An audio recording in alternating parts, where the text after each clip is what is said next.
मेरे माले। जय गुरु जी की प्यारी प्यारी संगतों, अनंतम शुक्राना। ये मेरा पहला मौका है किसी बड़े प्लेटफॉर्म पे अपना सत्संग शेयर करने का। गुरु महाराज जी के चरणों में अरदास है कि मेरी त्रुटियों को क्षमा करें। सत्संग करते समय जो भी भूल चूक हुई हो, संगत जी माफ करना। गुरु मूरत सुख चंद्रमा, सेवक नैन चकोर, अष्ट पहर निर्खत रहूं गुरु मूरत की ओर। तकदीर से मिलती है मेरे गुरु जी की चौखट, तकदीर हमारी यूं ही बनाए रखना। जब भी तड़पे हम दीदार को तेरे, तेरे दरबार में हमारी हाजिरी लगाए रखना। यही अरदास है माले। शुक्राना उन सभी संगतों का जिन्होंने मुझे प्यार दिया, इस जर्नी में मुझे गाइड किया।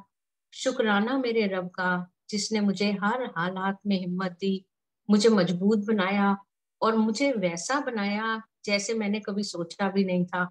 मेरे जीवन की योजना बनाने का शुक्राना, मेरे जीवन में आए कष्टों का शुक्राना, मेरे अस्वाभाविक स्तब्धता, मेरे रुदन की सहस्त्र धाराओं का शुक्राना, मेरे संघर्ष का, मेरे अंतर्द्वंद का, मेरे विनिपात का शुक्राना मेरे मालिक।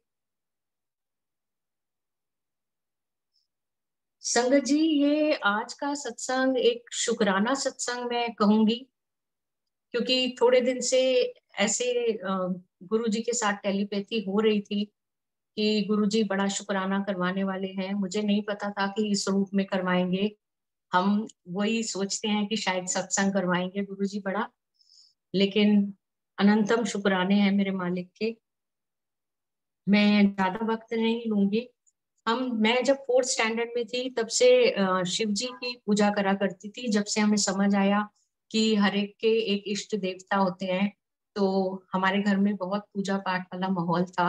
मेरे पापा जो हैं वो खुद कर्म योगी थे, कभी ज्यादा पूजा पाठ नहीं करते थे, लेकिन मेरे दादाजी हमें लेके जाया करते थे शाम को गुरुद्वारे। और मेरी मम्मी, जैसे कहते हैं कि जो हम गुरु जी के साथ अब सीख रहे हैं, मेरी मम्मी ने उन्हीं वचनों को और उसी को अपने कर्म में उतार कर हमें सिखाया कि नाम जाप करते रहिए, काम करते रहिए, काम नहीं छूटने चाहिए। घर परिवार को छोड़कर भक्ति नहीं करनी है, और एके साधे सब सधे। और हर चीज में मम्मी ने अच्छाई सिखाई हमें कि कम प्यारा होता है चमनी प्यारा होता। और पापा ने भी ऐसा ही बनाया हमें कि घर में जितने भी मिरर हैं वो ढक के रखो, ज्यादा शीशा देखती हैं लड़कियां तो उनका दिमाग खराब होता है। तो बचपन से ही यही दिमाग में बात डाली गई कि कर्म करने हैं, अपने को गुणवान बनाना है, अपनी तरक्की की तरफ ध्यान देना है, और ना सिर्फ अपनी पढ़ाई में तरक्की बल्कि अपनी चहुं और तरक्की, अपनी आध्यात्मिक तरक्की की तरफ भी ध्यान देना है।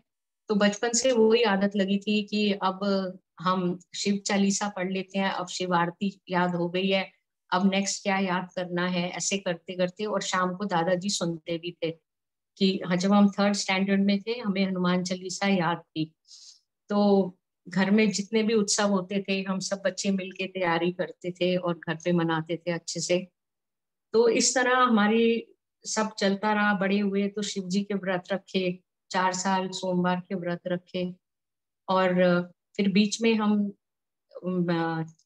साईं बाबा से जुड़े, और मेरे दोनों बच्चे साईं बाबा की देन है। साईं बाबा से बहुत अच्छा कनेक्शन, कहना चाहिए कि एक एक चीज मुझे वो पहले से ही बता देते थे क्या होने वाला है। तो गुरु जी के बारे में कई लोगों ने बताया जब दिल्ली में रहने लगी 16 साल पहले, लेकिन उतना ध्यान नहीं दिया। और यही लगता था कि यहाँ तो संगत बहुत लेविश तरीके से सब करती है, तो ये भगवान नहीं है। और यही लगता था गुरु जी क्षमा करें मुझे कि गुरु जी शरीर रूप में है तो वो भगवान नहीं हो सकते, क्योंकि उनके स्वरूप को देख के ही लगता है कि वो शरीर रूप में है। लेकिन जब कष्ट आते हैं और जब ईश्वर ने हमें जोड़ना होता है, और मैं ईश्वर से जाके अपने गुरु महाराज से कनाडा में जुड़ी। ये भी एक अपने आप में सत्संग है पूरा। 24 मई 2021 को मेरे हस्बैंड की डेथ हुई कोरोना से। 15 मई को उनको एडमिट किया गया, 18 मई को डॉक्टरों ने जवाब दे दिया। उस दिन हमारी एनिवर्सरी थी, और मैं भूल चुकी थी, कई साल हो गए थे, लेकिन मुझे बाबा ने पहले ही बता दिया था कि मेरा और मेरे हस्बैंड का कितने सालों का साथ है। तो उस दिन हॉस्पिटल में जैसे ही सुबह डॉक्टर राउंड पे आया और उसने मुझे लिखवा दिया कि अब आप इन्हें चाहे तो कहीं और शिफ्ट कर लीजिए या घर में शिफ्ट कर लीजिए, अब नहीं मतलब कुछ है के अंदर। और उस दिन के बाद से उन्होंने बात भी नहीं करी। फिर हमने गंगाराम शिफ्ट किया और वहां उनका मैंने बाद में जब उनके सारे पेपर्स वगैरह संभाल रही थी 1 डेढ़ साल बाद, तब देखा, तब तक गुरुजी से जुड़ गई थी, तब देखा कि उनका बेड नंबर 16 था। तो गुरु महाराज का शुक्राना, गुरु महाराज ने उनको अपने चरणों में रखा हुआ है। 21 मई को हॉस्पिटल में, गंगाराम हॉस्पिटल का जो आईआईसीयू का वेटिंग रूम है, वहां पर मैंने पहली बार गुरु मंत्र सुना। एक यंग आंटी थी, छोटी एज की, उनके हस्बैंड भी का भी बेड मेरे हस्बैंड के साथ ही था, तो वो अपने मोबाइल में गुरु मंत्र जाप कर रही थी और मैं वहां बैठ के साईं बावनी पढ़ रही थी। मेरी दीदी गुरुजी से पहले से जुड़ चुकी थी और वो हमें भी बहुत कहती थी, पर हम बिल्कुल नहीं सुनते थे।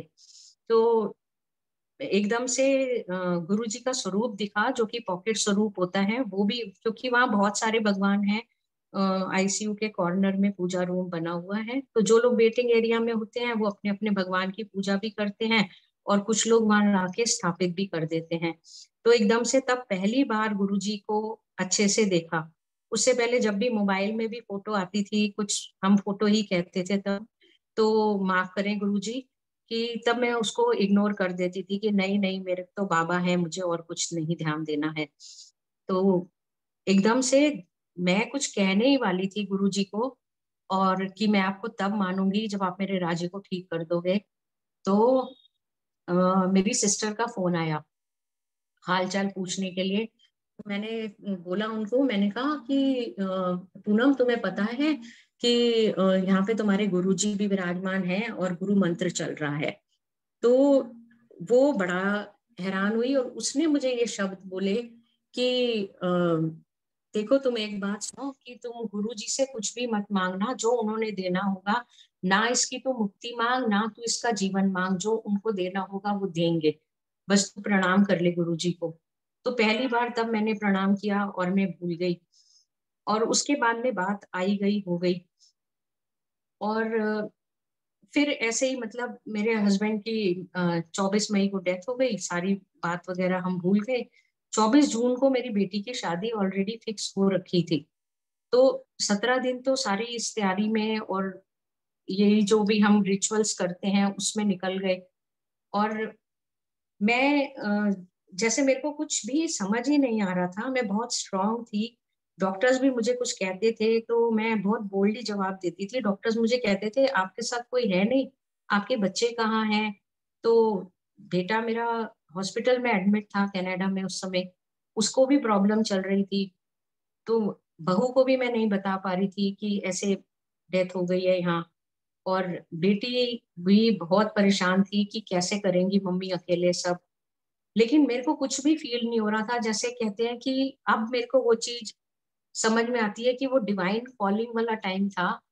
ना मैं दुख में थी, ना मैं सुख में थी। और कितने मतलब सब लोग चले गए थे, जैसे क्योंकि कोरोना का टाइम था। मेरी मदर इन लॉ जो बिल्कुल पास में रहती हैं वो भी नहीं आ पा रही थी, और मेरे पेरेंट्स भी नहीं आ पा रहे थे। मेरी जो बेस्ट फ्रेंड थी वो भी चली गई थी नागपुर, और जो मेरी 14 साल पुरानी मेट थी वो गांव चली गई थी। यानी कि मैं बिल्कुल हर तरफ से अकेले थी। लेकिन सब मेरे साथ फोन पे बने हुए थे और मुझे अच्छे से बात वगैरह करते थे। लेकिन मेरा बात करने का भी मन नहीं करता था। और मेरा बाबा से भी कनेक्शन छूट गया था बिल्कुल। और घर भी आने का मन नहीं होता था, कि ना मंदिर जाने का मन होता था, कुछ भी अंदर से मन नहीं हो रहा था। लेकिन फिर मेरा भाई आया और हम दोनों चुपचाप बैठे रहते थे। वो भी कुछ नहीं बोलता था, मैं भी कुछ नहीं बोलती थी। उसका बहुत लगाव था मेरे हस्बैंड से। लेकिन सब काम कैसे हो गए वो भी नहीं पता चला, कि इतना बड़ा बड़ा बिल हो गया, सब हो गए, और किसी चीज की प्रॉब्लम भी नहीं हुई। और 17वें दिन जब मेरी मदर इन लॉ ने थोड़े दिन बाद बोला, 20-22 दिन बाद, कि अ, किसी ने आना है अफसोस करने, तब मैंने एकदम से बोल दिया उनको कि अब कोई नहीं आएगा। और रोना है तो ज़िंदगी भर का रोना है मेरा, तो जब भी आके रो लेना। अब मेरी बेटी की शादी ही नहीं गई है, अब कोई नहीं आएगा घर में अफ़सोस करने। बधाई देने आना है तो आ जाइए। और मैंने खूब लड़ियाँ लगाई, खूब अकेले घर सजाया और पता नहीं मुझे कहाँ से हिम्मत आ रही थी और मुझे कहाँ से अच्छा लग रहा था। और मेरे बच्चे हैरान थे कि मम्मी को क्या हो रहा है, क्यों हो रहा है? तो मैंने बोला कि नहीं, शादी एक ही बार होनी है। तो इवन कि मेरे जो अ, नई मेरी बेटी की एक्सटेंडेड फैमिली है, वो लोग बहुत ही अच्छे हैं, बहुत ही ज़्यादा अच्छे हैं। तो मैंने जब पूछा था कि मैं अग्नि अपने हस्बैंड को देना चाहती हूँ, लेकिन फिर 1 महीने बाद ही फेरे भी मेरी कोई अग्निदान ये कन्यादान भी मुझे ही करना है, तो आप लोगों को कोई ऐतराज़ तो नहीं होगा? तो उन्होंने इनकी मदर इन लॉ ने बहुत अच्छा जवाब दिया कि आप इन्हें दोनों काम करने हैं। पहले आप भाई साहब के सहारे उड़ते थे, अब आपने बच्चों के सहारे उड़ना है। और आपने कोई लाइट कलर के कपड़े नहीं पहनने, भाई साहब आपको कोई गंदे कपड़ों में देखना चाहते थे। तो उन्होंने इतना साथ दिया मेरा और मेरे को कभी कुछ महसूस नहीं होने दिया। ना बैंड लेके आए, ना कुछ, सिंपल मैरिज हुई। जैसा कि पहले भी बच्चे चाहते थे कि सिंपल मैरिज हुए, लेकिन ऐसी मैरिज हुई कि सब हैरान कि सब काम कैसे हो गए और इतना-इतना सब बचा भी कैसे? और सबसे पहला शगन आया 31,000 रुपए का। संगत जी, मुझे नहीं पता वो 31,000 रुपए कहाँ से आए थे। हम बहुत दिनों तक देखते रहे, शादी के बाद भी मैंने बैंक जाके भी देखा, अपनी पासबुक अपडेट करा के भी देखा। वो बस पहला शगन जैसे कहते हैं ना कि गुरु महाराज ने देना था, मेरे बाबा ने देना था। क्योंकि मैंने इतना बड़ा शगन किसी को नहीं दिया, तो मेरे को कैसे कोई इतना बड़ा शगन दे। लेकिन इतना शगन आया कि जो मैं परेशान हो रही थी कि इतना खर्चा हो गया बीमारी में, आगे-आगे त्योहार आएँगे, मैं कैसे करूँगी? मुझे नहीं पता। आज 2 साल हो गए मेरे हस्बैंड को गए हुए और अच्छे से अच्छा सब हो रहा है, जितना चाहिए होता है गुरु महाराज भेज देते हैं।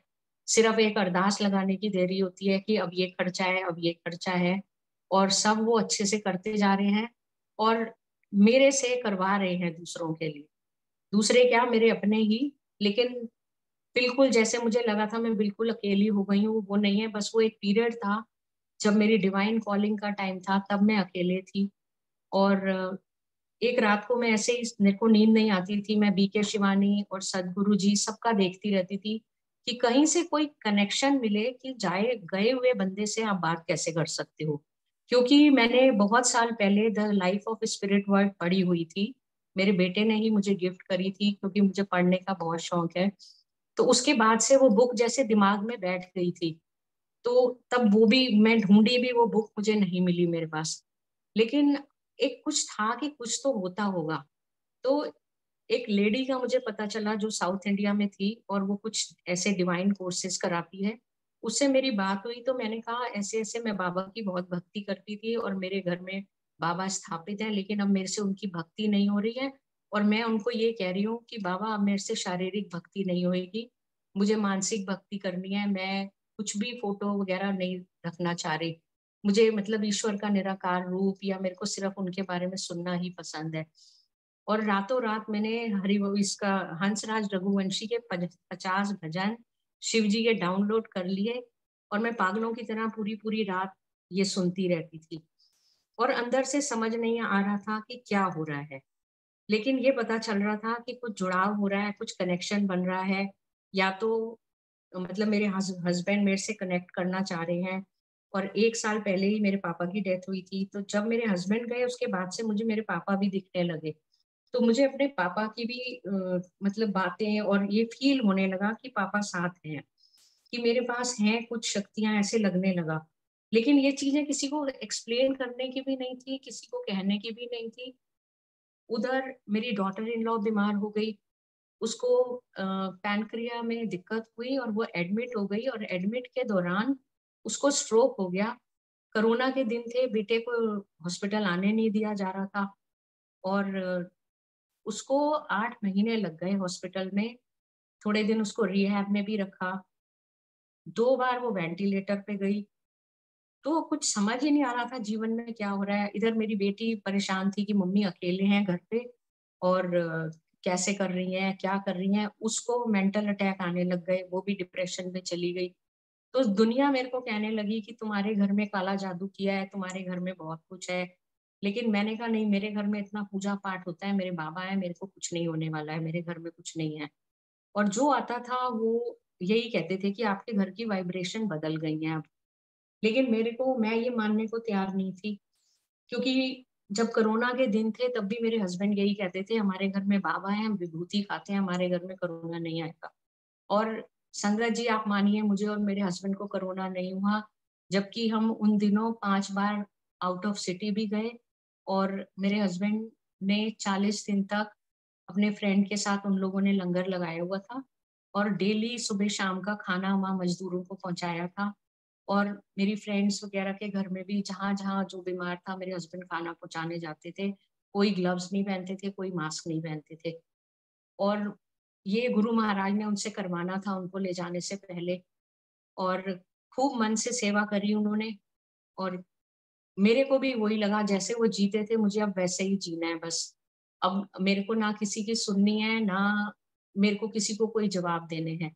पहले मुझसे कोई भी एक चीज़ पूछता था तो मैं उसको 10 आंसर देती थी। और मुझे बच्चे भी डाँटते थे कि मम्मी, आप दूसरे के बारे में नहीं जानते हो, अपने बारे में इतना सब बता देते हो। तो लेकिन अब मेरे से कोई पूछता है, पता नहीं क्यों मैं उल्टा ही जवाब दे देती हूँ। कोई कहता है कि नेहा जी आप कहाँ हो? मैं कहती हूँ धरती पे हूँ। तो मतलब मेरे को अब अच्छा ही नहीं लगता है ये फालतू बातें करना। ऐसे गुरु महाराज ने अपने साथ जोड़ा है कि समझ ही नहीं आता है, रोज़ ज़िंदगी एक सत्संग बनी हुई है, और क्या-क्या करिश्मे हो रहे हैं। ये सत्संग में आना, ये शुकराना करना, ये भी श्वेता आंटी जानती हैं कैसे कनेक्शन बना। वो किसी और को ट्राई कर रही थी, और मेरे से कनेक्ट हो गया कल फ़ोन, और उन्होंने बोला तो पहले तो मैं ना करने वाली थी, लेकिन उतने में गुरुजी की गाड़ी निकली, और जहाँ से मैं आ रही थी वो 7 नंबर का केबिन था, 403। तो उसी समय श्वेता जी से बात करते-करते ही चीज़ें कनेक्ट हो रही थी, और श्वेता आंटी ने बोला कि नेहा आंटी, आपके फ़ोन का नंबर भी 7 है। तो यही लगा गुरुजी की इच्छा, आज वो सत्संग कराना चाह रहे हैं। तो जो बुलवाएँगे महाराज, जैसा बुलवाएँगे, भूल-चूक क्षमा करे मेरी संगत। अब मैं आपको जो अभी इन्हीं दिनों गुरु महाराज की कृपा हुई है 2022-23 में, उसके बारे में बताती हूँ कि अ, जैसे मेरी बहू बीमार हुई तो मेरा तो पासपोर्ट भी नहीं था। तो पहले बेटे ने मेरे से पूछा था 2020 में कि मम्मी मैं आपका पीआर लगा दूँ? मेरे को लॉटरी सिस्टम में आ रहा है पीआर। तो मैंने मना कर दिया था कि नहीं, मुझे तो जाना ही नहीं है बाहर। और अब ज़रूरत पड़ी तो उसको बड़ी दिक्कत आई कि देखो कि अब आप अकेले हो, अब आप आ सकते थे, तो आपने पहले मना कर दिया था। तो मैंने कहा कि बाबा ने करना होगा तो बाबा करेंगे। अच्छा, इसने जैसे भी करके उसके पेपर्स वगैरह लगाए बहू के कि भई यहाँ ज़रूरत है और मैं जॉब भी करता हूँ। तो मेरी टिकट इसने करा दी। मेरा वीज़ा आया नहीं था घर पे। इसने मेरी टिकट करा दी। लेकिन ये बहुत परेशान था। मैंने बोला कि टिकट हो गई है बेटा तो बाबा ज़रूर कराएँगे, और वही हुआ, थर्सडे के दिन मेरा वीज़ा आ गया। उसके बाद से गुरु महाराज जी हमारे सारे काम थर्सडे को ही करते हैं। जो भी गुरु जी ने देना होता है वो थर्सडे को ही देते हैं, हमारे विश्वास को कायम रखने के लिए। और अब समझ में आता है कि ईश्वर का तो कोई रूप ही नहीं होता है, सारे रूप ही ईश्वर के हैं, किसी रूप में भी देख लो उनको। ये तो हमने बनाया हुआ है कि ये बाबा हैं और ये गुरुजी हैं। तो मेरे बाबा को हम थर्सडे को सजाते थे, नहलाते थे। अब वो इतने हेवी भी थे कि हस्बैंड के बिना मेरे से नहीं होता था। तो कनाडा जाने लगी तो समझ में ऐसे लग रहा था कि देखभाल कौन करेगा पीछे। तो 1-2 फ्रेंड्स को पूछा, पर सबको यही लग रहा था कि मुश्किल होगा, नहीं कर पाएँगे हम सेवा। तो मैं शिरडी गई थी कि पता नहीं कब मेरे को जाने का बुलावा आ जाए, बेटा लगा हुआ है पेपर वर्क में। और मैं चली गई शिरडी, वहाँ मम्मी का फ़ोन आया कि हमारे लिए बाबा ले आना, हमारे बाबा खंडित हो गए हैं। तो मैंने बोला मेरे बाबा तो आपके घर आ रहे हैं। तो फिर मैं बाबा लेके गई गाड़ी में कि मम्मी को भी मिलना था कनाडा जाने से पहले। तो वहाँ मेरे भाई ने ढोल वगैरह बजा के और बहुत अच्छे से बाबा का स्वागत किया, फूलों की वर्षा करी, और मम्मी ने कढ़ा प्रसाद बनाया, बहुत अच्छे से भाभी सेवा करती हैं। और जब भी उनको सजाती हैं थर्सडे को मुझे फोटो भेजती हैं, तो मन में बहुत तसल्ली होती है कि चलो अच्छी जगह गए। ऐसे और भगवान भी, जैसे मेरे हस्बैंड माता की पूजा करते थे, हनुमान जी थे घर में, तो गुरु महाराज के आने के बाद ऐसे लगने लगा कि मुझे मंदिर भी छोटा करना है। तो मैंने गुरु जी से ही कहा, जिसको जहाँ भेजना है, गुरु महाराज जैसे बाबा को भेजा है ऐसे इन लोगों को भी भेज दीजिए आप। तो एक बच्चा है, उसकी मम्मी बहुत परेशान थी कि बेटा बेटे के लिए ना मेरे को आपकी मूर्तियां बहुत पसंद है, मुझे भी ऐसे दिलवा दो, मेरा बेटा पीजी में है। तो वो हनुमान जी की पूजा करता है और मैं देवी माता के व्रत रखती हूँ, तो मुझे यहाँ पे मेरे को देवी जी की भी चाहिए। तो देवी जी उनके यहाँ सोमवार को गई और हनुमान जी उनके यहाँ मंगलवार को गए। ऐसे महाराज करते हैं। और मुझे गुरु जी का शिव जी वाला स्वरूप चाहिए था, जिसके साथ शिव जी भी हैं। तो मुझे बड़े मंदिर से वही स्वरूप मिला। और मेरा मन था कि बड़े मंदिर से ही आए मेरे गुरु जी, और मुझे छोटा ही चाहिए था जो मेरे मंदिर में फिट हो जाए। और छोटा ही स्वरूप मिला। और अब महाराज हर रूम में है और हर समय अंग संग सहाय है। हम घर में सत्संग कराने का सोच रहे थे, लेकिन नहीं हो पा रहा था, सब चीजें भी इकट्ठी कर ली थी। तो जिस दिन मैंने सत्संग करना था सैटरडे को, पिछले सैटरडे, उस दिन मेरी नीज के यहाँ सत्संग हुआ। उसने बोला कि मासी मेरे पास सामान नहीं है, क्या क्या लेना होता है। तो मैंने कहा कुछ नहीं लेना है, मैं सब ले आऊंगी। और मैं वहां गई और फिर गुरु महाराज का मैंने, उसने एकदम से माइक पकड़ा दिया। उससे पहले मैंने ऐसे सुनाया नहीं था, तो मेरे को बड़ी हेजिटेशन हुई। फिर मैंने यही सत्संग सुनाया था कि देखो यहाँ होने वाला था मेरे यहाँ, और गुरु महाराज मेरे यहाँ नहीं करा रहे हैं। तो वो एकदम से बोल पड़ी, मासी आपसे बड़ा शुक्राना कराना चाह रहे हैं गुरु जी। और वहाँ बहुत अच्छा सत्संग हुआ। वो लोग बोले हमारे आसपास बहुत सत्संग होते हैं, पर इतना सिस्टमैटिकली हमने कभी नहीं करा। तो मैंने जब बताया कि मैंने भी पहली बार करा है, और क्योंकि हम जूम काफी अटेंड करते हैं तो काफी चीजें समझ में आती हैं, और गुरु जी से अरदास लगा के करा था तो हो गया सब कुछ। तो मन में बहुत सेटिस्फेक्शन था उस दिन से। लेकिन मन मन में अरदास भी थी, गुरु महाराज मेरे घर कब पधारोगे। वैसे तो हर जगह गुरु महाराज की है, जहां भी हम चले जाएं। बड़े मंदिर फिर इन दिनों काफी बुलाया गुरु जी ने, तो बड़े मंदिर में भी कह के आई। तो अभी अ, इस मंगलवार को मेरी डॉटर इन लॉ के मन में आया कि रात को हम जूम सुन रहे थे सैटरडे को, तो उसके मन में आया, तो कहती है मम्मी लंगर, वो अभी बोल नहीं पाती है पूरा ठीक से। तो मैंने बोला हाँ बेटा चलेंगे मंदिर मंडे को। तो कहती है कि चटनी प्रसाद एक एक करके उसने चीजें गिनानी शुरू करी, तब मुझे लगा कि ये घर में लंगर करने को कह रही है। तो मैंने कहा कि महाराज को अरदास लगाओ, कौन सी डेट आपको देते हैं वो, और या फिर बुधवार कर लेते हैं, क्योंकि बुधवार बड़े मंदिर जाना नहीं होता, संगत कम जाती है। तो फिर उसने बोला कि मम्मी सब आंटियों के नाम लिए, जो मेरे गुरु संगत हैं आसपास की, कि उसका मन था कि लिमिटेड संगत आए और अच्छे से हो, और पहली बार हो रहे हो तो मम्मी आपको भी दिक्कत ना हो। तो बड़े अच्छे से हुआ। और फिर गद्दी उठाने का दिल ही नहीं हुआ कि अगले दिन विदा करें गुरु जी को। तो ऐसा लगा कि ये हफ्ता मैं घर पे ही हूँ, तो ये हफ्ता गुरु जी आप यहीं रहिए हमारे साथ। तो संडे तक गुरु महाराज हमारे साथ रहे, ट्यूसडे से। और उन दिनों जो पॉजिटिव वाइब्स आने लगी, और जो भी घर में आता था, 2 दिन पहले ही किसी ने कहा था, तब तक हमने सत्संग का डिसाइड नहीं किया था, 2 दिन पहले ही कोई आया और उसने बोला आंटी आपके घर की वाइब्स बहुत पॉजिटिव है। हम बहुत घरों में जाते हैं, क्योंकि वो थेरेपिस्ट है, थेरेपिस्ट ने बोला कि मैं बहुत घरों में जाता हूँ लेकिन इतनी पॉजिटिव वाइब्स किसी के घर में नहीं आती हैं। क्योंकि जब दीपा सत्संग ये एक्सरसाइज करती है तब भी हम गुरु मंत्र जाप या शब्द लगा के रखते हैं। उसी उन्हीं की वजह से गुरु महाराज ने इसको ठीक करा है। हमारी फैमिली का ये बहुत बड़ा सत्संग है कि ये बच्ची कैसे ठीक होके और आज ये इंडिया आई है और गुरु जी के मंदिर जा रही है, सत्संग अटेंड कर रही है, डुगरी हो आई है। तो ये बहुत बहुत बड़ी मेहरबानी है गुरु महाराज की। जैसे हम सुनते थे कि मरते हुए को जिंदा कर देते हैं महाराज, तो मेरे तो सारे बच्चों के लिए गुरु महाराज ने जो किया है, मैं जीवन भर उनकी सेवा करूं तो कम है।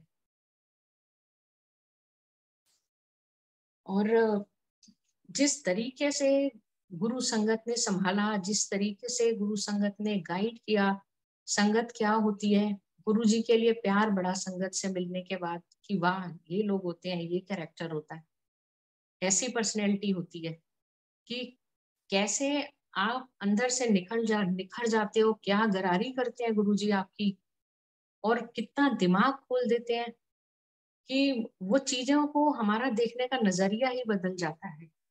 हम वो रहते ही नहीं है कि मैं कैसे धुलनी है, मैं जो करते हैं हम, कि अपनी मैं कैसे धोई जाए। और जैसे जैसे गुरुजी सब देते जा रहे थे तो मुझे डर लग रहा था कि गुरुजी इंसान बनाए रखना, मेरे अंदर की इंसानियत ना खत्म हो जाए। मेरा दिमाग तो बहुत जल्दी खराब हो जाता है, मैं तो बहुत जल्दी हवा में उड़ने लगती हूँ। गुरु महाराज जो दे रहे हो धीरे धीरे दो, धीरे धीरे दो, जितना मैं समेट सकूं, क्योंकि मेरे को वन टाइम के लिए नहीं चाहिए आपसे, मुझे हमेशा के लिए चाहिए। अब ना मेरे सिर पे बाप है, ना मेरे सिर पे पति है, जो हो तुम हो, तुमने ही देखना है, तुमने ही सब जगह ले जाना है। इवन की कोई पिक्चर देखनी होती है तो भी मैं महाराज को कह देती हूँ, महाराज आप लगवा दो। और गुरु महाराज ऐसी ऐसी मूवीज दिखवाते हैं, इतनी इंस्पिरेशनल मूवीज दिखवाते हैं कि जो मैंने सोचा भी नहीं था कि मैं ऐसे बनूंगी। लेकिन बहुत शुक्राने हैं, हम जितना भी कहें ये शुक्राना शब्द ही कम है। शुरू से माँ ने आदत लगाई हुई थी, सुबह उठते ही बोलना है, रात को सोते समय बोलना है, खाना खाते समय बोलना है शुक्राना। लेकिन शुक्राना क्या होता है वो अब समझ में आया। और गुरु महाराज से जुड़ाव कैसे हुआ वो भी एक बहुत ही प्यारी सी स्टोरी है ये। अ, एक बार मैं चर्चा कर रही थी अपनी बाबा वाली संगत से कि देखो सब ना बाबा के भक्त गुरुजी से जुड़ते जा रहे हैं। मेरी फैमिली में ही दो जने ऐसे हैं जो बहुत बड़े बाबा के भक्त थे और वो गुरुजी की तरफ जा रहे हैं, तो मुझे ना पॉडकास्टिंग करनी है इस बारे में।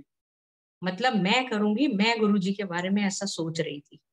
तो गुरुजी ने वो चमाचा तमाचा मारा है ना मेरे मुंह पे कि ਇੱਥੇ आ पहले, पहले मैनू जानते सही कि मेरे बारे में की दसेंगी लोगों ਨੂੰ।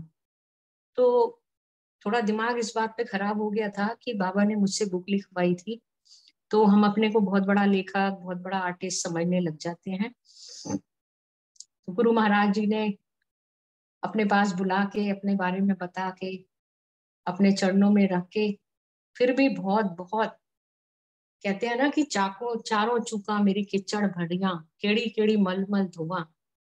तो अभी तो एक कीचड़ धुलवाया है गुरु महाराज ने, आगे और भी बहुत कुछ करवाएंगे गुरु महाराज। हमें तो बस कीचड़ में कमल की तरह बनाए रखें, यही अरदास है गुरु महाराज के चरणों में।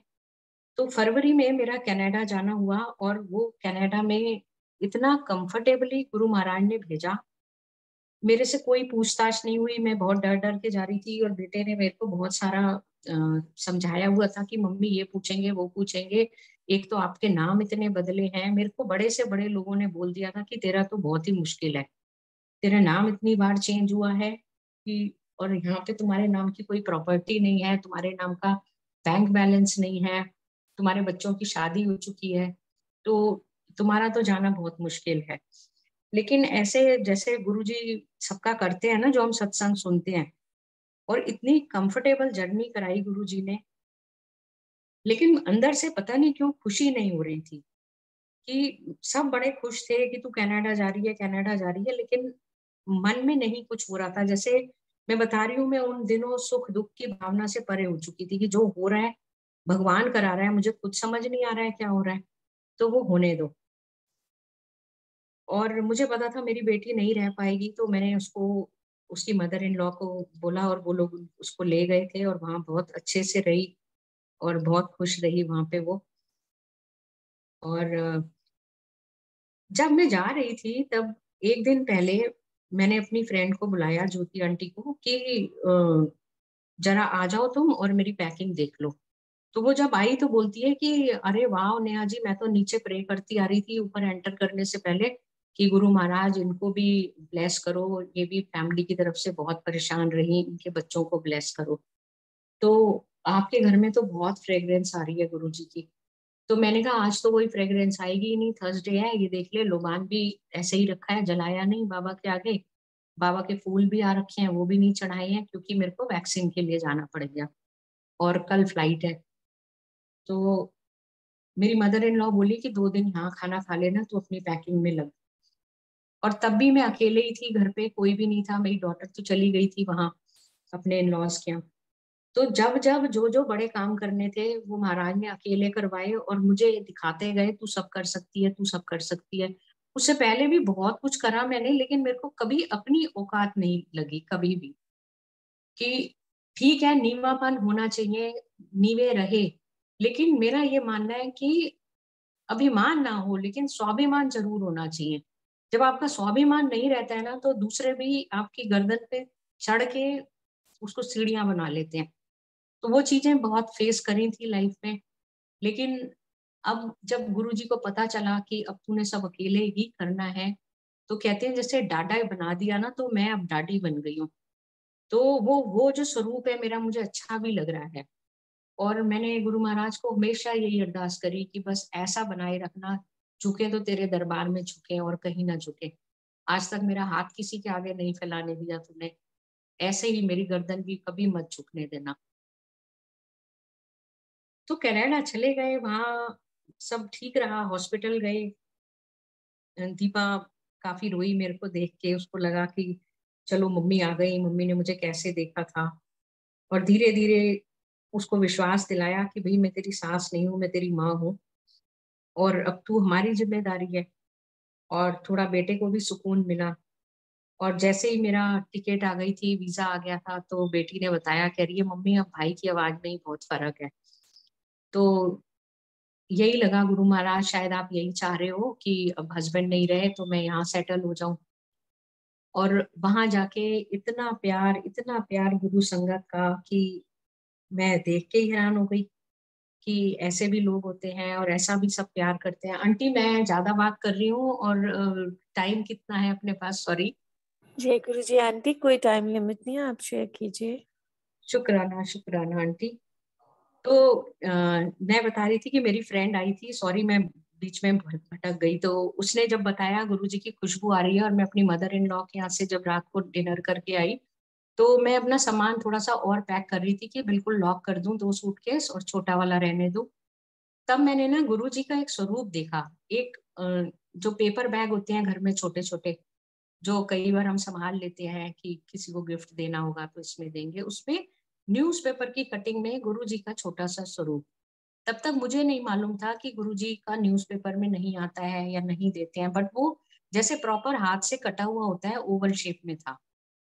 तो मेरे को उस ज्योति की बात याद आ गई कि वो कह रही थी कि गुरुजी आ गए हैं तेरे घर में। तो पहली बार तब माथे लगाया उनको, और मैंने कहा कि गुरु महाराज शायद आप दीपा के लिए ही आए हो, तो आप भी मेरे साथ चलो। तो मैंने रास्ते में पढ़ने के लिए, मैं साईं सच्चरित्र ही पढ़ती थी मोस्टली, बाकी साईं बावनी साईं चालीसा सब बाय हार्ट याद थी। तो मैंने पता नहीं क्यों सुखमनी साहब उठा लिया। बाकी मैं अपना मंदिर समेट के पैक करके रख रही थी कबर्ड में, कि पीछे पता नहीं डस्ट आएगी सब होगा। तो मैंने वो सुखमनी साहब भी उठा लिया और उसके अंदर रख लिए। वहां भी गुरु महाराज साथ थे, लेकिन मैं भूल गई क्योंकि हम नहीं याद करते थे उनको, तो मैं भूल गई। फिर वहां ऐसे ही दीदी ने फोन पे बताया कि तू सुखमनी साहब पढ़ा कर इसके पास बैठ के, और शब्द चलाया कर, तू प्लीज 1 बार 2 बार सुन ले, गुरुजी का सत्संग सुन ले। तब भी मैं नहीं मानी, मैंने वहां मंदिर बनाया बेटे के स्टडी में। और सुबह जैसे मैं यहाँ बाबा के साथ चाय पीती थी, ऐसे चाय पीती थी। तो एक बार ऐसे सुबह का टाइम था, 24 मार्च की बात है, 2021 की। मेरे सपने में गुरुजी आए वाइट चोले में, और मैं एकदम से उठ के टॉयलेट चली गई। टॉयलेट में जाके मुझे याद आया कि मेरे सपने में तो गुरुजी आ रहे थे। और फिर मैंने रूम में जाके देखा, बिना टॉयलेट गए फिर वापस आ गई, और कि शायद मैंने बेड पे बैठे हुए देखा था उनको, शायद वो बेड पे ही बैठे हैं। फिर मैंने घड़ी पे नजर गई तो 4:24 थे। तो फिर दोबारा मेरी आंख लग गई, और फिर मेरे को मेरे हस्बैंड दिखाई दे दिए, ब्लू चेक की शर्ट, ब्लू जीन्स और वाइट स्पोर्ट शूज पहने हुए, सिर पे गुरुद्वारे की तरह रुमाला पहना हुआ। और मेरे हस्बैंड मुझे कह रहे हैं you are doing quite well. और वो बहुत कम हम दोनों आपस में इंग्लिश में बात करते थे। जब वो बहुत खुश होते थे तब कभी-कभी इंग्लिश में बात करते थे। मोस्टली हम लोग हिंदी में ही बात करते थे। तो मैं उसके बाद नहीं सो पाई। फिर मैं गुरुजी से बात करने लगी कि गुरुजी क्या आप के पास है मेरे हस्बैंड? और मैंने फटाफट किचन में जाके चाय बनाई, हेडफ़ोन लगाए और मैं शबद सुनने लगी, सत्संग सुनने लगी। और उस दिन जो कहते हैं कि जैसे हमारे अंदर कुछ अटक गया होता है कि जैसे मैं कहूँ कि मैं इतनी क्लांत हो गई थी कि अश्रुज जो होते हैं बिल्कुल सूख ही गए थे मेरे कि मैं रोई ही नहीं थी। तो उस दिन जब सत्संग सुन लिए सब, तो दोपहर को ही एक संगत आंटी का फ़ोन आया कि आंटी आप सत्संग शेयर करोगे? तब तक मैंने नहीं करा था और मुझे आता भी नहीं था और मैंने बहुत गलत-सलत भी बोला था। तो जैसे कहते हैं ना कि वो सत्संग ऐसे ही 7-8 आंटियाँ ही करती थी रोज़ सुबह के टाइम, तो वो मुझे भी फ़ोन मिला लेती थी। तो उन्होंने मेरे से जैसे ही बात करनी शुरू करी, मैंने अपना सत्संग सुनाया, तो कहते हैं ना जो मेरी अस्वाभाविक स्तब्धता थी, उसका रुदन जो था इतनी सहस्त्र धाराओं में फूटा कि मतलब जैसे कोई मेरा अपना मेरी बात सुन रहा हो। ऐसा लगा कि इस दूर देश में जहाँ मेरे को मेरी अदृश्य नियति यहाँ खींच लाई है और मेरे दिल पे बार-बार, बार-बार मतलब मेरे को वो चीज़ें याद आई और जैसे जो मेरे अंदर चल रहा था, जो भी घुमड़ रहा था, वो जैसे गुरुजी निकलवा रहे हों। तो उस दिन के बाद बहुत शांत महसूस हुआ, बहुत अच्छा लगा, बहुत ऐसा लगा कि जैसे गुरुजी से कनेक्शन बन गया। उसके बाद अप्रैल में ही हमें वैंकूवर में मेरे बेटे को पता चला, उसको गुरुजी के बारे में बताया, सुनाया तो उसने ऑनलाइन ढूँढा और मेरे को व्हाट्सएप कर दिया कि मम्मी इनसे बात कर लो, वैंकूवर में इनके यहाँ सत्संग होता है।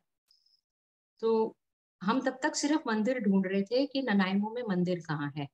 ननाइमो में उसने बोला मम्मी मंदिर नहीं है, गुरुद्वारा है, वैंकूवर में मंदिर है। तो वैंकूवर में हमें अर्चना आंटी के सत्संग का पता चला। फिर उन्होंने जैसे ही उन्हें पता चला कि हम न्यू संगत हैं, हम कुछ ढूँढ रहे हैं, तो उन्होंने हमें इन्विटेशन भेजा।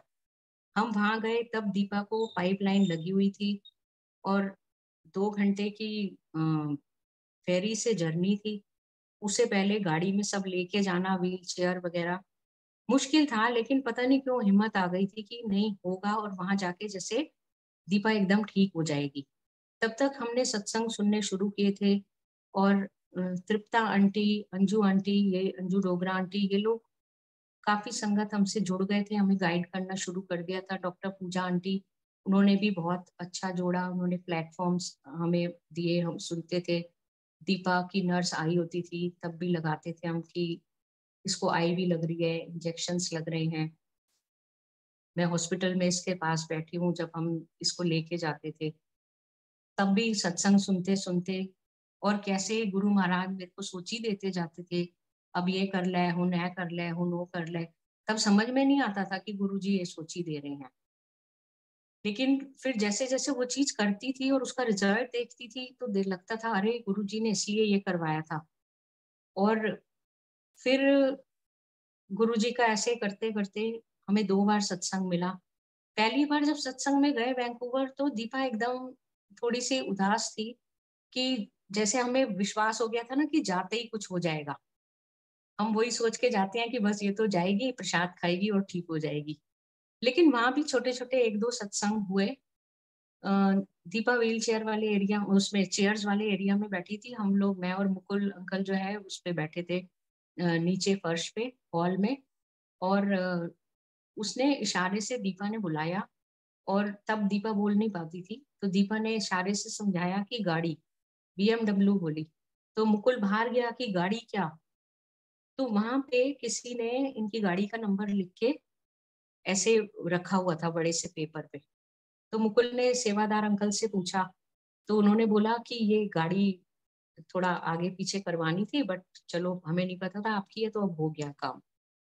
लेकिन वहाँ बैठे-बैठे ये लगा ना कि दीपा को विज़न आई और उसने ऐसे करा, महाराज ने करवाया उससे और वहीं पे जिन अंकल ने हमें इनवाइट किया था जिनके घर में, उन्होंने हमें एक संगत से और मिलवाया, जिनके पहले दीपा के जैसे ही ऑपरेशन वगैरह हो चुका था ब्रेन का, और उनको उनका 5% सर्वाइवल का चांस था, और आज वो इतने ब्लेस्ड हैं कि उनके 2 बच्चे हैं। तो उनसे मिलवाया तो इसको भी बहुत हिम्मत आई और मिलके अच्छा लगा। हम आ गए अगली बार अप्रैल में जब मंथली वाला नाम जाप होता है, तब फिर हम लोगों ने भी फैमिली ने पार्टिसिपेट किया और दीपा ने भी जाप किया। फिर हमने डॉक्टर को बताया कि इसने जाप किया, तो डॉक्टर बोला कि सिंगिंग मेमोरी जो होती है वो डिफरेंट होती है, तो जो रिदमिक चीजें होंगी वो ये फ्लुएंटली बोलेगी। फिर प्लेटफॉर्म पे ये गुरुजी के जो सॉन्ग्स गुरुजी को पसंद थे, लग जा गले से, वो सुनाती थी। सब आंटियां इससे सुनती थी, सब आंटियां बहुत प्यार करती थी, दीपा कैसी है ये पूछती थी। सत्संग के बीच में भी इसका नाम अनाउंस होता था। और धीरे धीरे मतलब जैसे इसके बाल चले गए थे, और ये मतलब इसको बंदे को खुद ही वो लगने लगता है ना, मैं मिरर भी कैसे देखूं। लेकिन इतनी प्यारी होती गई, ये इतने प्यारे बाल आ गए इसके, और पहले से ज्यादा इसका चेहरा खिल गया। और जब भी इसकी रिपोर्ट्स आए, ठीक आए। 2 बार इसको सीजर अटैक भी हुए उस बीच में, लेकिन सारी रिपोर्ट्स एकदम ठीक आती थी। फिर ये समझ में आया कि गुरुजी, फिर सीजर अटैक क्यों होता है, तो ये लगा कि अगर सीजर अटैक हो रहा है तभी तो सब तुम्हें पता चल रहा है, तभी तो वो लोग इमरजेंसी में सारी टेस्ट कर रहे हैं, अदरवाइज तो तुम जो वो टेस्ट लिखेंगे वही होते थे। तो इस बहाने पूरे पूरे टेस्ट भी हो रहे हैं। फिर मेरे आने का हो गया, क्योंकि मेरा 6 मंथ वीजा था, मैंने आना है, तो अब पीछे कैसे करेंगे ये लोग। दीपा को सिखाने की बहुत बहुत कोशिश करेगी, एक हाथ से सीख, लेकिन अभी उसको पढ़ना भी नहीं आया था, तो वो जो भी फूड आइटम्स होते थे उसको कैसे पढ़ेगी, कितना मिक्स करेगी, कैसे करेगी। फिर ये बात हुई टिफिन लगा लो। फिर मैंने कहा चलो दीपा तुम साथ चलो, वहीं पे मालिश कराएंगे, सब करेंगे, बड़े मंदिर चलेंगे, ठीक होएगा सब। मेरे को भी हुड़क लगी थी इतना सुन सुन के कि मैं दिल्ली में रह के मैं कितनी पापी हूँ, मैं बड़े मंदिर ही नहीं गई, एम्पायर स्टेट ही नहीं गई। दीपा भी सत्संग सुन के बोलती थी, मम्मी एम्पायर स्टेट ना, बड़े मंदिर ना, ऐसे करके बोलती थी। तो हम अपनी तैयारी करने लगे कि ठीक है मुकुल, तुम यहाँ पे एडजस्ट करना, मैं दीपा को लेके जाती हूँ। तो अगस्त में हमारे आने का हुआ। मन कर रहा था कि मुकुल भी साथ आए, क्योंकि नेगेटिविटी पूरे घर पे ही है, क्या पता महाराज क्या चाह रहे हैं। और 10 अगस्त को मुकुल बाथरूम में गिरा, सुबह के टाइम में इसका दांत टूट गया। हम लोग घबरा गए कि मैं तो जाने का सोच रही हूँ दीपा को लेके, यहाँ पीछे इसको ही कुछ ना हो जाए, ये अपना ध्यान नहीं रखेगा। तो फिर ये भी एडमिट हुआ। घर आने के बाद 11-12 तारीख को इसके भी मन में आया कि यहाँ तो इतना खर्चा हो रहा है, दांत सामने वाला टूट गया है, इससे अच्छा इतने में तो इंडिया में ठीक हो जाएगा। चलो जी, टिकट देखी इसकी 17, इन दोनों की, मेरी 16 अगस्त की टिकट थी, इन दोनों की 17 अगस्त की टिकट हो गई। जितने दिन ये लोग यहाँ रहे, 20-22 दिन, रेगुलर बड़े मंदिर, रेगुलर बड़े मंदिर। धीरे धीरे दीपा की छड़ी छूट गई, जो ये छड़ी से चलती थी सपोर्ट से, थोड़ा थोड़ा हाथ सीधा होने लगा। और उस बीच में फिर गुरु महाराज जी को अरदास लगाई कि गुरु जी अब मैं बहुत फ्रस्ट्रेटेड हो गई हूँ, बस आप ऐश करा दो, कहीं घुमा दो आप। तो गुरु महाराज ने फ्लाइट से अमृतसर भेजा, सब जने फ्लाइट से गए, मुकुल ने नानी को भी बुला लिया, मेरी मम्मी भी, सब सबको लेके गया, ये हॉलीडे इन में रुके। बहुत अच्छे से गुरु महाराज ने ऐश कराई। और जिस दिन गुरु महाराज ने उस दिन हमें वहां भेजा जिस दिन सबसे ज्यादा रश होता है, गुरु रामदास जी का गुरुपुरब था, वहां जाते ही मुकुल को सेवा भी मिल गई। तो इतना अच्छा लगने लगा कि गुरु महाराज आप तो क्या नहीं कर सकते। पर मन में यही आ रहा था, सब कुछ बड़े मंदिर ही है, क्यों हम आ रहे हैं जा रहे हैं इधर उधर, जितना रहें बड़े मंदिर ही रहें। मुझे तसल्ली थी कि मैंने तो दिल्ली रहना है, मैं तो फिर भी जाती रहूंगी। वहां से आ गए ये लोग, वापस चले गए अक्टूबर में। उसके बाद वहां जाके फिर दीपा की हालत खराब हो गई, फिर से मुकुल एडमिट हो गया, ये दोनों बच्चे फिर से बीमार हो गए। अब ये लोग बार बार कहें कि मम्मी आ जाओ, मम्मी आ जाओ, यहाँ मुझे गुरु महाराज हुक्म ही ना दे। जब मैं अरदास करूं, जब मैं शब्द सुनूं, तो यही वाले शब्द आए, जिसके सिर ऊपर तू स्वामी सो दुख कैसा पाए, सदगुरु दया करे तुमरी कृपा में सुख घनेरे, तू मेरा राखा सबनी थाई नानक चिंता मत करो, अपने सेवक की आपे राखे लाज, और थिर घर बैठो हरिजन प्यारे। तो जब भी शब्द, जब भी प्लेटफॉर्म लगाऊं, यही आए, किसी भी सत्संग में जाऊं, मन शांति ना होए कि बच्चे वहां परेशान हो रहे हैं, गुरु महाराज जाने नहीं दे रहे हैं। इधर जब मम्मी को मुकुल ने बुलाया था अमृतसर जाने को, तब मम्मी का अमृतसर में दिखाई दिया मुझे कि मम्मी ठीक से चलती नहीं है, ठीक देख नहीं पा रही हैं। तो मैंने टेस्ट करवाया तो पता चला दोनों आंखों में फिर से मोतियाबिंद हो गया, और वो नब्ज इतनी पास है कि वो अ, इनका ऑपरेशन बहुत मुश्किल है होना। तो यहाँ 4-5 डॉक्टर्स को दिखाती रही, तो मैं मुकुल को भी चिल्ला रही थी। मैंने कहा कि ये भी गुरु महाराज की मर्जी होगी ना, नहीं तो मैं नानी को देख ही नहीं पाती और ना मुझे समझ में आता कि क्या हो रहा है, क्या नहीं हो रहा है इनको। अब ये भी तो मेरे ऊपर ज़िम्मेदारी है। उधर मेरी डॉटर की भी फिर से तबीयत खराब होने लगी।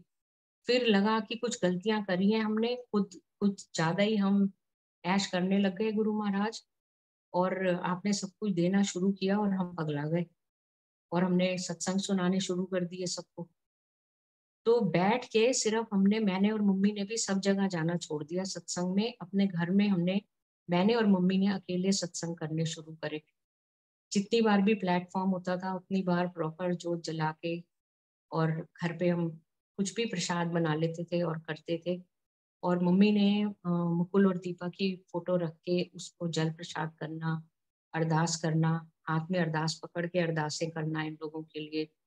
और इतने में मतलब 2-3 बार बेटी को जल प्रसाद देने की कोशिश करी तो उसने इतना उत्पात मचाया कि जैसे कुछ आ जाता है ऊपर, चीजें तोड़ना ये सब। मेरा सन इन लॉ भी परेशान हो गया, उसके इन लॉज को भी मैंने पूछा कि क्या करना चाहिए, मेरे को तो नहीं समझ में आ रहा है। तो उन्होंने भी यही कहा कि ठीक है, हम भी अरदास करते हैं, चीजें ठीक होंगी, हम समझाएंगे। फिर वो लोग भी आए, उन्होंने भी समझाया, तो ये काफी रोई कि मैं ऐसे नहीं करना चाहती हूँ, मैं नहीं जवाब देना चाहती अपनी मम्मी को, मैं बहुत अच्छा करना चाहती हूँ, मैं अपनी मम्मी की देखभाल करना चाहती हूँ, लेकिन मुझे नहीं पता मुझे क्या हो जाता है। तो मैंने संगत से पूछा कि ऐसा क्यों होता है, तो उन्होंने बोला गुरु महाराज जी पहले सब निकलवाएंगे अंदर का इसका सब। और फिर ये बड़े मंदिर गई, इसने लंगर करा। ये शिव जी को बहुत मानती है, हमें हमसे ज्यादा इसको पता है शिव जी के बारे में, इतना खोजबीन करती रहती है।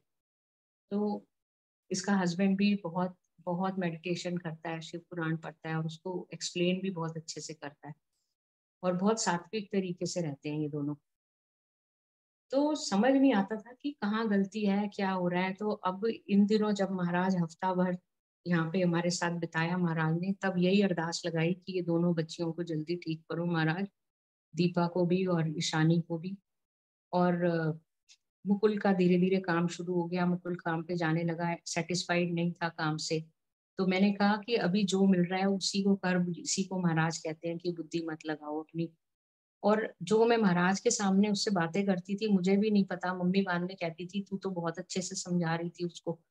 और पहले जब मेरे बच्चे मेरे से बात करते थे तो मैं इरिटेट हो जाती थी कि मैं भी कितना संभालूं, और सब मेरे ऊपर ही, तुम लोग इतने बड़े बड़े हो गए हो, तुम मेरे को संभालोगे कि मैं तुम्हें संभालूंगी। लेकिन मम्मी ने धीरे धीरे मेरे को कहा कि नहीं, तू बहुत अच्छी बातें बता रही थी उनको, मेरे को भी तेरी ये बात समझ में आई। तो मेरे को बहुत हैरानी हुई कि महाराज ही करवाते हैं अपने आप, कि जो करवाना है, जो बुलवाना है, जैसे करवाना है। लेकिन जो एक कहते हैं ना कि अ, हम अर्पित तो करते हैं, समर्पण अर्पण तो करते हैं, समर्पण नहीं करते हैं। तो वो जो समर्पण होता है वो मेरे को अभी इस पीरियड में समझ आया, जब हम सब अकेले अकेले थे, कि मेरा बेटा उधर अकेला फील कर रहा था, इधर मैं अकेला फील कर रही थी, लेकिन गुरु महाराज मना कर रहे थे अभी नहीं जाना है, तेरे को नहीं जाना है। हमें नहीं पता था, दीपा को फिर से गुरु महाराज ने इधर बुलाया। ऐसे ही मैंने बोला, मैंने सब कुछ बच्चे आ रहे थे यहाँ पे, इन लोगों के फ्रेंड्स, तो मैंने बोला कि बहुत दिन से दीपा को वीडियो कॉल पे नहीं देखा है, वीडियो कॉल पे दिखा। जब इसने दिखाया तो मैंने कहा ये तो फिर से वैसी होती जा रही है, वहां क्या करेगी, ये लोग आ रहे हैं इनके साथ आ जा। और इतनी बढ़िया इसको टिकट मिली, इतने अच्छे से ये आ गई होली वाले दिन। और यहाँ पे अब इसका इतना मन लग रहा है, पहले नहीं कभी इसका मन लगा था इसको अपने घर जाने की, मुकुल के पास जाने की। अब इसको बड़े मंदिर जाने की खुद लगी रहती है कि मतलब हफ्ते में हम 2 बार जाएं, या सत्संग करें, या घर पे ऐसे सत्संग सुने, प्लेटफॉर्म लगाएं शाम को, ये खुद कहती है। तो मैं यही कहती हूँ कि तेरी वजह से गुरु महाराज आए, तेरी वजह से सत्संग हुआ, कि मम्मी देखो 6 महीने रह के गई, तब तो सत्संग हुआ नहीं, गद्दी नहीं लगी हमारे घर में। और अब तू आई तो तेरी वजह से हुआ। तो कहती है नहीं मम्मी, गुरुजी, दीपा नहीं गुरुजी, ऐसे बोलती है वो। और इतनी पॉजिटिविटी आई है, इसको जो देखता है सब यही कहते हैं आपकी बेटी बहुत प्यारी है, आपकी बेटी बहुत प्यारी है। और बोलती भी इतना अच्छा है, हर कोई इसके लिए करने को तैयार है। इवन की वो एक आंटी आती है सब्जी देने, वो इसके हाथ की मालिश करने लग जाती हैं। आसपास की आंटियां हैं जो भी, सब कोई इसके लिए कुछ भेज देता है, कोई इसके लिए कुछ भेज देता है कि दीपा के लिए ये बनाया है।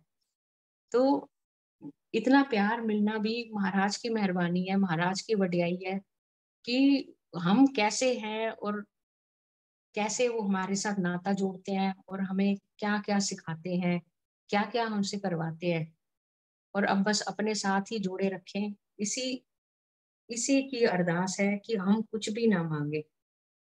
इतना उन्होंने दिखा दिया है ना हमें इस जीवन में। दुःख परेशानियाँ पहले भी आती थी, लेकिन वो हम कहते हैं कि रिश्वत ही देते रहते थे भगवान को। और बाबा का मैंने बहुत पढ़ा, मैंने मिनी लाइब्रेरी बना रखी थी कि जो रेयर बुक्स थी बाबा की, वो कलेक्ट करी मैंने कि मैं अपनी एक लाइब्रेरी मेंटेन करूँगी। लेकिन अब महाराज की कुछ और मर्ज़ी लग रही है, जो थोड़ी-थोड़ी खुशबू आ रही है और महाराज जल्दी ही ब्लेस करने वाले हैं। तो आप संगत जी का प्यार है, बहुत-बहुत शुकराने हैं महाराज के। और बहुत शुकराने मेरे बच्चों के, जिन्होंने मेरे को ये ऐसे फ़ोन लेके दिए, ब्लूटूथ लेके दिया, हेडफ़ोन लेके दिए, वाईफ़ाई कनेक्ट करके दिया। तो मेरे चारों बच्चों का बहुत शुकराना।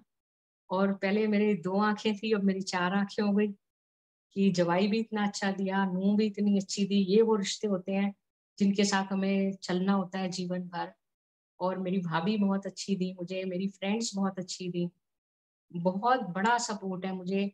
जीवन में आपके पास एक मेंटर भी हो, एक फ्रेंड भी हो, और आपको जब बिल्कुल आप डूब चुके हैं, तब भी वो ये बात कह सके कि नहीं, ये डूबना नहीं है, ये जो पतली सी छेद आ रहा है, इसके अंदर से जो रोशनी आ रही है, ये तुम्हें अभी बाहर खींचेगी। और दीपा के लिए भी हर समय यही कहना, देखना वो दौड़ेगी, देखना वो दौड़ेगी। और बड़े मंदिर भी जाते हैं तो गुरु महाराज अपने आप ही सब संगत के मुँह से, सेवादारों के मुँह से कहलवा देते हैं। 2 बार ऐसा हुआ, दीपा को बोला कि हाथ छड़ के चल, हाथ छड़ के चल। आंटी जी छड़ दो एदा हाथ, नहीं डिगेगी। और फिर वो वही सेवादार शुरू में मिले, वही लंगर हॉल में मिल गए। इतनी जल्दी-जल्दी तो ड्यूटी नहीं चेंज होती है। भगवान जाने वो कौन थे। बाद में घर आने के बाद एहसास हुआ कि गुरु महाराज ने ही तो नहीं कहा इसको ये। और अभी 2 बार ऐसा हुआ है, इसको बोला है कि बैठ जा, बैठ जा। तो अब मैंने दीपा को बोला, गुरु महाराज 2 बार सेवादारों ने कह दिया है कि आंटी जी बैठ जाओ, आपको बैठना है तो। लेकिन अभी ये पालथी मार के नहीं बैठ सकती है, तो अब गुरुजी शायद कह रहे हैं इसको कि बड़े मंदिर में अंदर बैठ पालथी मार के।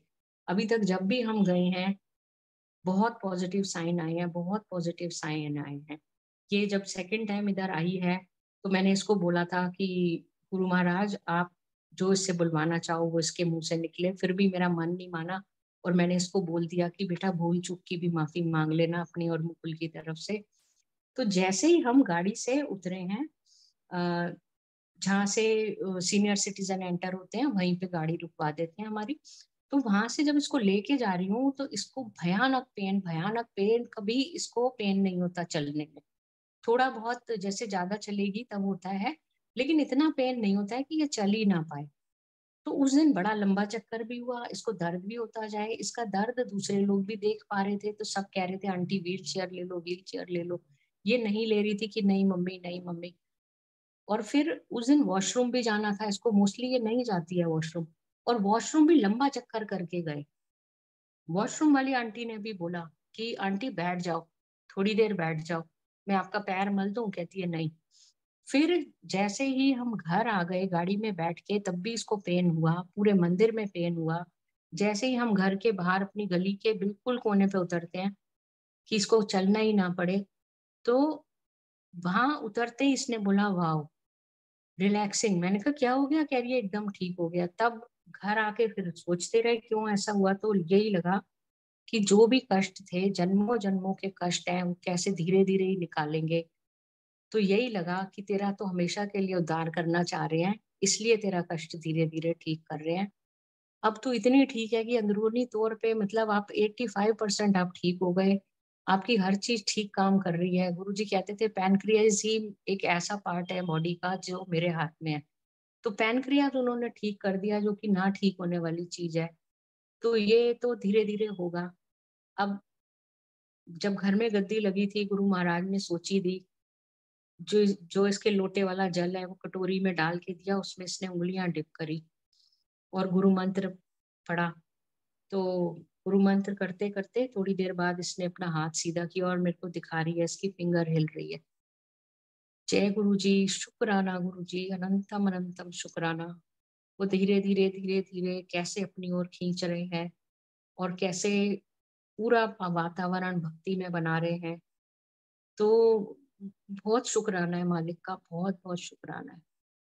अंग संग सहाई, आज अभी तक मेरी बेटी नहीं जुड़ी है, लेकिन अब वो अपने आप जल प्रसाद ले रही है। उनका आरओ खराब हो गया और हमने ठीक भी नहीं कराया। उन्होंने कई बार बोला मम्मी आरओ वाले को बुला दो। तो मैंने बोला नहीं यहाँ से ही वो ले जाया करो, कैंपर भर के, मयूर जग भर के। और मम्मी भी उसके लिए बॉटल जल प्रसाद की लाती थी, मैं भी लाती थी। और फिर जल प्रसाद पीते-पीते घर में पहले जाप चलता था तो भी वो चिल्लाती थी। अभी सत्संग भी हो गया, आई मत्था टेका, कह रही है बहुत अच्छा सजाया है, गुरु महाराज के लिए भी अच्छे शब्द बोले। आज सुबह वो अपना मोबाइल देख रही थी, अपना शिव जी की स्तुति लगाने के लिए सुबह उठ के, तो उसके नाम से गुरु जी की प्लेलिस्ट बनी हुई थी भक्ति ईशानी।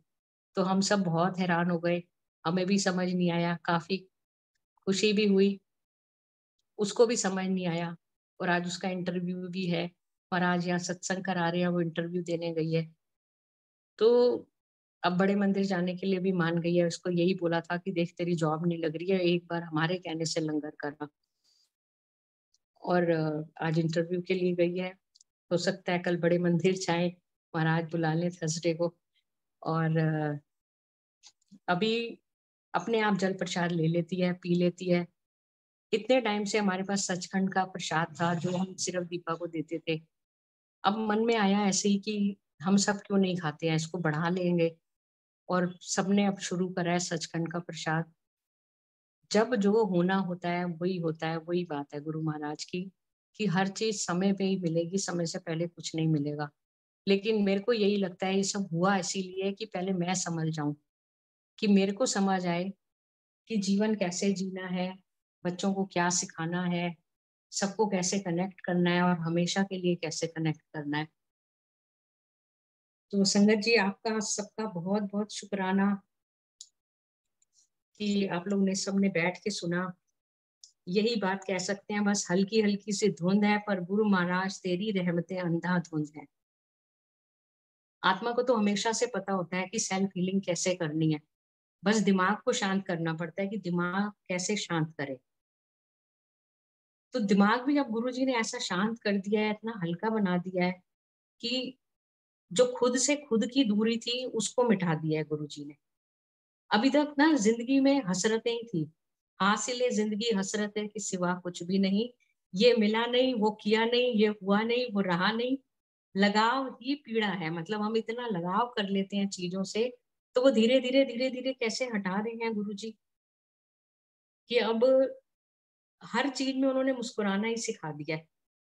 कि जैसे मैं कह रही हूँ मेरे शब्दों को ही बदलवा दिया है कि शब्दों के इत्तेफाक में यूँ बदलाव करके देख, तू देख कर ना मुस्कुरा बस मुस्कुरा के देख। तो मुस्कुरा के देखना सिखा दिया गुरुजी ने, हर चीज़ में पॉज़िटिविटी सिखा दी। आप सब जैसी संगत से मिलवा दिया, अच्छी-अच्छी बुक्स पढ़वा दी और मालिक के चरणों में यही अरदास है कि अब मुझे मेरे घर गृहस्थी की सेवा से मुक्त करके अपनी सेवा में भी अपनी भी चरण शरण में जल्दी से लो। अभी तक मैं जब भी सबसे कहती थी कि अब मेरे को कोई सेवा नहीं मिलती, तो सब आंटियाँ मुझे यही कहती थी कि "हुणे तुहानू बहुत बड़ी सेवा दित्ती हुई है। पहले अपनी माँ दी सेवा कर लियो, अपने नूह दी, धी दी, बच्चियां दी, तो अब सबकी सेवा करवा ली है गुरु महाराज, बख्शनहार मेरे, बख्श दो मालिक। जय गुरु जी आंटी जी, शुक्राना, अनंतम शुक्राना मेरे मालिक, भूल चूक माफ, मेरी त्रुटियों को क्षमा करें। सभी संगतों को मानसिक और देह आरोग्यता प्रदान करे मालिक। सब हंसते बसते रहे दातार। यूं ही सत्संग सिमरन सेवा में समय बीतता जाए दातार। अनंतम शुक्राना शुक्राना शुक्राना मेरे मालिक। जय गुरु जी आंटी जी।